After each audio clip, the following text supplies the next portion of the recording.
ുള്ളത് സ്വർണം നമ്മളെ നൂറെ ഹബീബിയ ട്രസ്റ്റിൽ നിന്നല്ല, അത് തങ്ങളെ വകയാണ് ഈ മക്കൾക്കുള്ള സ്വർണം.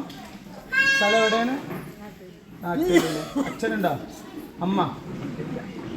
കുട്ടിയുടെ മോളെ സ്ഥലം വല്ലപ്പുഴ അല്ലേ? അച്ഛന് ഇല്ല, മരിച്ചതാണ്.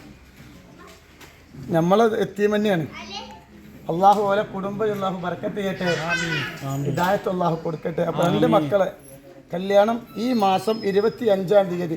ഈ 2 മക്കളെ മാത്രം ആക്കിയ എന്താ അറിയോ, ഇവർക്ക് അർജൻറ്റാണ്. ഇവർ മുമ്പ് നമുക്ക് ലെറ്റർ തന്നതാണ്. അപ്പോൾ ആ 20 മക്കളെ കൂടെ നമുക്ക് എന്ത് ചെയ്യുക, ഡേറ്റ് കഴിഞ്ഞിട്ടൊരു ലെറ്റർ തന്ന്. അപ്പോൾ ഞാൻ പറഞ്ഞൊരു 2-3 മാസം കൊണ്ട് അതുകൊണ്ടാണ് ഇവർ ഞാൻ പെട്ടെന്ന് ഇതാക്കിയത്. അടുത്ത നവംബറിൽ 10-20 മക്കളെ കല്യാണം വേറെ ഉണ്ടാവും. അപ്പോൾ ഈ മക്കളത് ഇൻഷാ അല്ലാഹ് ഈ മാസം 25-ാം തീയതി ഇൻഷാ അല്ലാഹ് ഇവിടെ താലികെട്ടാണ്.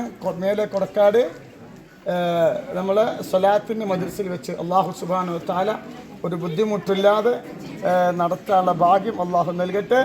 എല്ലാവരും കല്യാണത്തിന് വരിക, സഹകരിക്കുക, സഹായിക്കുക. ഇൻഷാ അല്ലാഹ് കുറ്റം പറയുന്നവരിങ്ങനെ പറഞ്ഞുകൊണ്ടേയിരിക്കുക. നമ്മളെ വഴിക്ക് നന്മകൾ ഇങ്ങനെ ചെയ്തു വരും കേട്ടോ. അതൊക്കെ പ്രാർത്ഥിക്കണം. പ്രാർത്ഥിക്കൂലേ? ഇൻഷാ അല്ലാഹ് അള്ളാഹു ബർക്കത്ത് ചെയ്യട്ടെ കേട്ടോ. ശരി.